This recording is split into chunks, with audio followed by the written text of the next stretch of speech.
Alright guys, so back in my top 10 of 2015, I said something along the lines of this. That's my top 10 of the year. I'm not going to do a top 10 worst because I didn't see enough bad movies this year. I'll try to do more of that next year because this year I only saw like Pixels and Fan4Stick. Well, here we are. The Fifth Wave is yet another young adult novel adaptation because we haven't got enough of those clearly. I desperately wanted more of those, especially in the month of January, because that's when all good movies come out, you know? No. And this one is about an alien invasion, and it stars Chloe Moretz. This is just begging to be a great movie. And it also stars the kid from Jurassic World, and a bland guy, and other bland people. So the basic plot of this movie is that there's like 5 waves, and the first one is like, what was it again? And then the second one was like tsunamis, and then the third one was like, viruses? And then the fourth one was,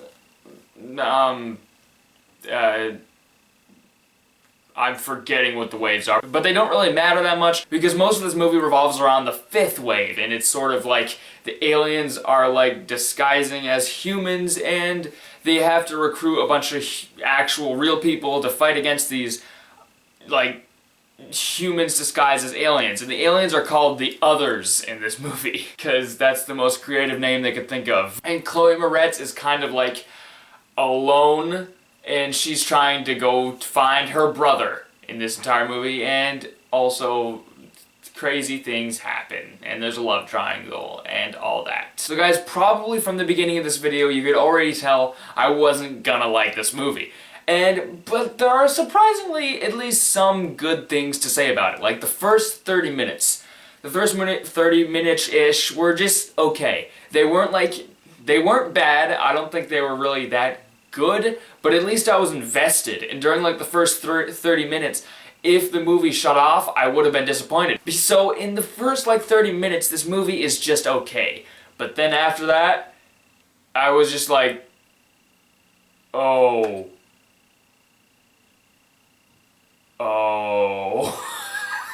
This movie, of course, has a love triangle, like pretty much every other young adult movie so far. Chloe Moretz finds this guy in the forest, and this guy is bland. I mean, why does Chloe even like him? Other than that he's hot, I guess?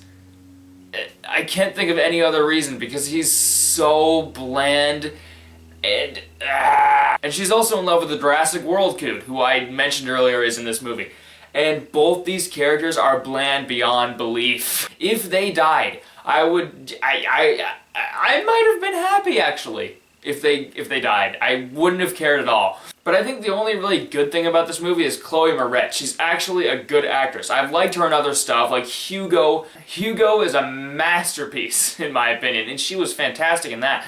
But she gets stuck with this really bad movie. But I guess she's happy with it because on Twitter she said this was one of her favorite movies she's ever done.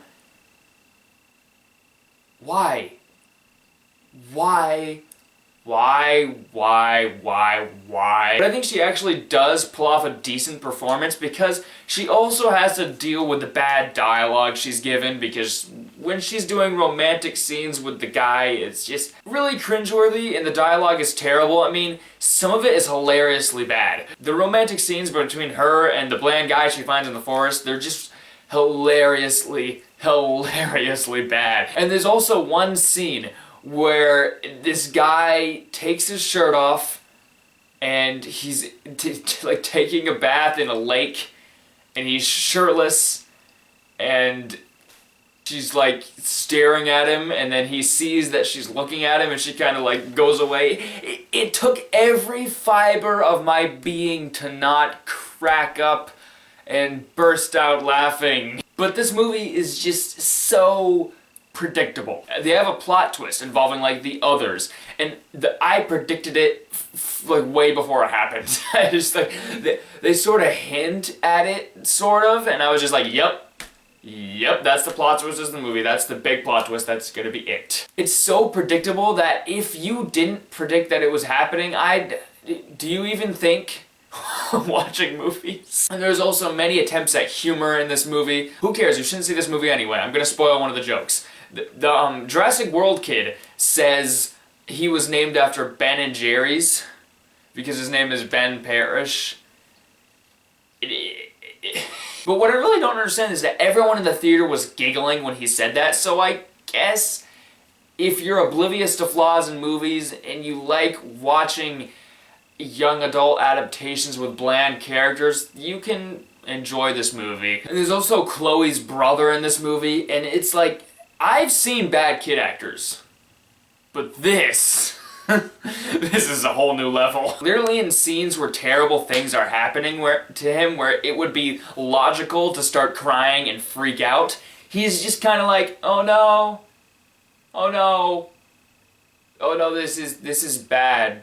Oh boy. This kid never has a lick of concern on his face the entire movie. You can tell that he's oh my. So yeah, The Fifth Wave is a movie that I think had potential in like the first 30 minutes, because the first 30 minutes aren't that bad, they're just not really great, and they actually make you want to watch, but then when she meets that guy in the forest, it just turns into a disaster. I mean, oh my. So guys, my grade for The Fifth Wave is a D. Never see this movie. Never, ever, don't. And at the end of this movie, this also set up a sequel. But today we all figured out that this movie bombed at the box office, which means that there's not going to be sequels to this movie. Troy to the world. I was actually really surprised by that, since this is a young adult novel thing, but I guess this movie bombed, so yay! So if you like this video, be sure to press the like button, be sure to subscribe, be sure to comment your thoughts on The Fifth Wave if you saw it, if you had the misfortune of seeing this film.